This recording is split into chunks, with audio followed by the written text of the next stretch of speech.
Hello students, welcome to this video.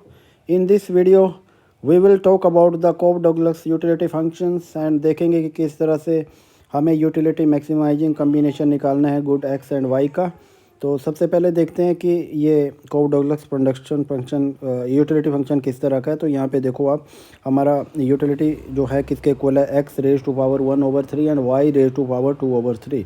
Consumer income is given as the $36 and price of px is $2 and price of good y is equal to $1।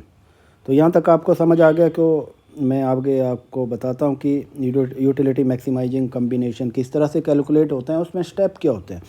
सबसे पहले step 1 में आपको बताता हूँ। Step 1 में हम क्या करेंगे, यहाँ पे स्टेप 1 में हमें सबसे पहले जो है यूटिलिटी मैक्सिमाइजिंग कम्बिनेशन निकालने के लिए हमें ये कंडीशन फुलफ़िल करनी है कि marginal utility of x over marginal utility of y is equal to p x over p y. तो यहाँ पे समझना है आपको, ये जो p x over p y है इसको हम स्लोप ऑफ बजट लाइन बोलते हैं, और M U x over M U y है इसको हम स्लोप ऑफ इंडिफरेंस कर्व बताते हैं।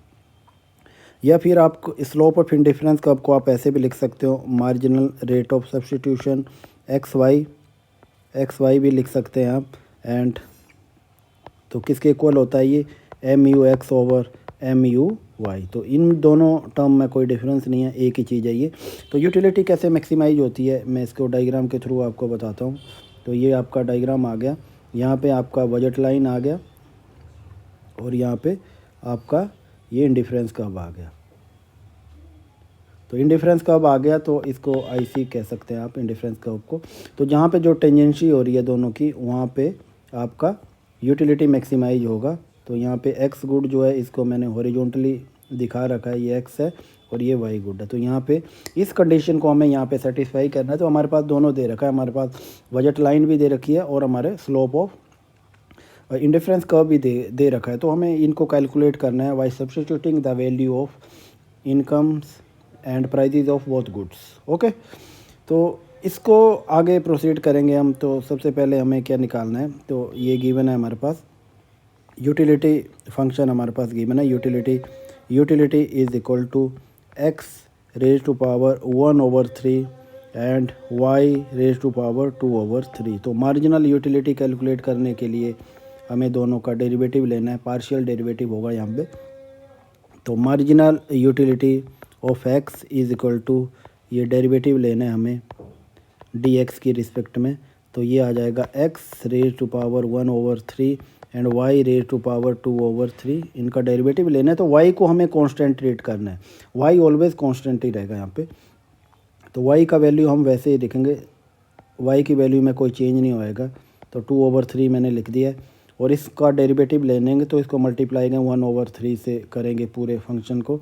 तो ये 3 हमारा नीचे चला जाएगा और ये जो हमारे पास x का वैल्यू है इसको 1/3 को माइनस कर देंगे 1 से। तो ये x माइनस 2/3 आ गया, माइनस में आ गया। कोई भी चीज़ माइनस में होती है पावर में तो नीचे आ जाती है, ये मैंने आपको पहले भी बताया। तो माइनस में है तो नीचे आ जाएगी। तो अब ये नया फंक्शन किस तरह से बनेगा, तो ये आ जाएगा y, इसको मैंने वैसे ही लिखा, देन इसको नीचे आ जाएगा 3 आ जाएगा और x ये पावर आ जाएगा इसकी 2/3। तो ये हमारा मार्जिनल यूटिलिटी किसका आ गया, ये marginal utility of x good का आ गया। और इसी तरह से हमें मार्जिनल यूटिलिटी ऑफ वाई भी निकालना है। तो मार्जिनल यूटिलिटी ऑफ वाई निकालने के लिए हमें क्या करना है, उसी तरह से हमें डेरिवेटिव लेना है, डेरिवेटिव लेना है हमें वाई के रिस्पेक्ट में। तो ये एक्स ये वैसा ही लिखेंगे हम यूटिलिटी फंक्शन को जैसे हमने पहले लिखा था, और x यहाँ पे कांस्टेंट था तो x की वैल्यू में कोई चेंज नहीं होगा, x की वैल्यू वैसे ही रहेगी। और y ये 2/3 है, इसको करेंगे तो इसका डेरिवेटिव लेंगे तो ये आ जाएगा ये 2/3, ये नीचे आ जाएगा। और y को माइनस करेंगे इसकी पावर को 1 से, तो ये -1/3 आ जाएगा।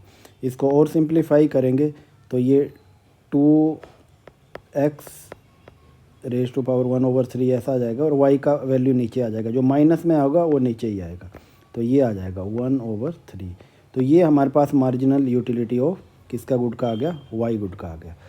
तो इसको अब आगे सब्स्टिट्यूट करेंगे हम, जो हमें यूटिलिटी मैक्सिमाइज करने की जो ऑप्टिमल कंडीशन है हम उसमें करेंगे। तो कंडीशन मैंने आपको पहले बताई थी, क्या थी, ये थी marginal utility of x over marginal utility of y equal to p x over p y.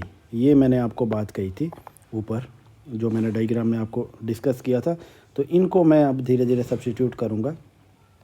तो मार्जिनल यूटिलिटी ऑफ एक्स क्या है हमारे पास, ये है y रेज टू पावर 2/3 आ गया हमारे पास, अपॉन में क्या है, अपॉन में है 2x रेज टू पावर, ये थी हमारे पास 2 नहीं है यहाँ पे 3 है, ये 2/3 ये हमारे पास आ गई। और नीचे हम इसको लिखेंगे y का मार्जिनल यूटिलिटी लिखेंगे। तो ये क्या था, ये था हमारे पास 2x पावर इसका 1/3 है, मैं सिंपल वही लिख रहा हूँ जो यहाँ पे दिया गया है। और नीचे आ जाएगा 3 आ जाएगा, और y हो गया, y की पावर आ जाएगी 1/3। और px का प्राइस कितना था, px का प्राइस 2 था और y का प्राइस 1 है, ये यहाँ पे 2 है। ओके, तो इसको अब सिंप्लीफाई करना है हमें, थोड़ा कॉम्प्लिकेटेड हो रहा है ये। तो देखो यहाँ पे मल्टीप्लाई करेंगे तो ये जो नीचे डिवाइड कर रहे हैं तो ये नीचे वाला पार्ट ऊपर चला जाएगा। तो इसको मैं ऐसे भी लिख सकता हूँ सिंप्लीफाई करने के लिए। तो ये y रेज टू पावर 2/3 आ जाएगा, और ये वाला वैल्यू ऊपर चला जाएगा, ये 3 आ जाएगा, और y 1/3 ये आ गया। और ये दूसरी चीज़ें क्या होगी, ये दोनों इकट्ठा मल्टीप्लाई हो जाएगी। तो ये आ जाएगा 3x पावर, ये आ गया।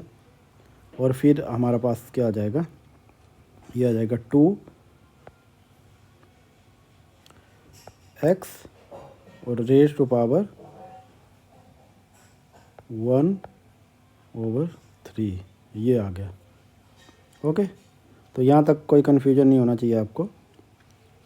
ये मैंने कर दिया यहाँ पे 2x3 एंड ये ठीक है, यहाँ तक आ गया।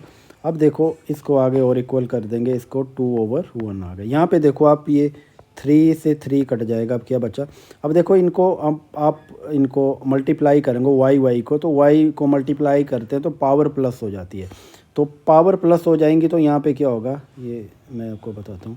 पावर प्लस हो जाएंगी तो 2/3 प्लस 1/3 जो है ये 1 के इक्वल हो गया। और नीचे भी ये 2/3 प्लस 1/3 ये भी 1 के इक्वल हो गया। तो y का वैल्यू y ही रहेगा और नीचे x का वैल्यू x ही रहेगा, और साथ में 2 लग जाएगा। और आगे हमारे पास 2/1 ऐसा दिया गया है, एक गिवन है। ओके, तो इसको सिंप्लीफाई करेंगे तो ये y किसके इक्वल चला जाएगा, y is equal to 4x। ये हमारे पास कम्बिनेशन आ गया जहाँ पे हमारी यूटिलिटी मैक्सिमाइज होगी। अब इसी कम्बिनेशन को हमें कहाँ सब्स्टिट्यूट करना है, हमें बजट कंस्ट्रेंट में सब्स्टिट्यूट करना है। बजट कंस्ट्रेंट किस तरह से बनता है, ये px time x plus py time y is equal to m। ये वैल्यू मुझे सारी पता है। तो वैल्यू क्या क्या आ रही है हमारी, ये वैल्यू आ रही है, px का वैल्यू हमारे पास 2 है और x को हम वैसे ही लिखेंगे, और py का वैल्यू हमारे पास 1 गिवन है, और y का वैल्यू कितना है 4x के इक्वल है, और इनकम कितनी है 36 है।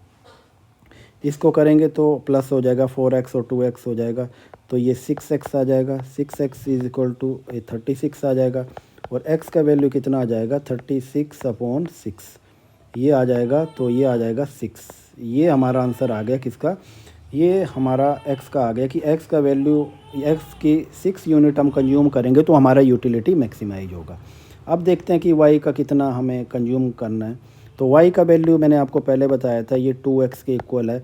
तो वैल्यू आप सब्स्टिट्यूट कर दो x की, तो x की वैल्यू सब्स्टिट्यूट करेंगे, सॉरी 4x था, 4x इसका 4x था, 4x सॉरी, इसको मैं फिर से आपको बताता हूँ।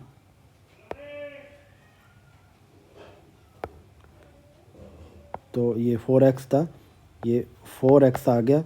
इसकी वैल्यू सब्स्टिट्यूट करेंगे तो आप 4 टाइम 6 आ जाएगा, तो ये 24 आ गया। ओके, तो यहाँ पे आपने दोनों वैल्यू कैलकुलेट कर ली, तो क्या क्या वैल्यू आई आपके पास। यहाँ पे एक्स का यूटिलिटी कहाँ मैक्सिमाइज होगा, जब एक्स का 6 वैल्यू कंज्यूम किया जाएगा। वाई का कहाँ पे होगा, जहाँ वाई का 24 वैल्यू कंज्यूम किया जाएगा। तो ये दोनों वैल्यू हमने कंज्यूम कर ली। अब देखो हमें देखना है कि हम अगर 6 यूनिट ऑफ एक्स और 24 यूनिट ऑफ वाई कंज्यूम करेंगे तो क्या हमारा जो इनकम है पूरी तरह से यूटिलाइज हो पाएगा, नहीं हो पाएगा। तो देखो ये वाई एक्स गुड की 6 यूनिट कंज्यूम करते हैं, उसका प्राइस 2 है, प्लस हम वाई गुड का 24 यूनिट कंज्यूम करते हैं और इसका प्राइस 1 है, तो ये किसके इक्वल हो जाएगा, ये देखो तो ये हो जाएगा 12 प्लस 24, तो ये 36 के इक्वल हो जाएगा। बिल्कुल हमारा राइट आंसर है ये। ओके, और यहाँ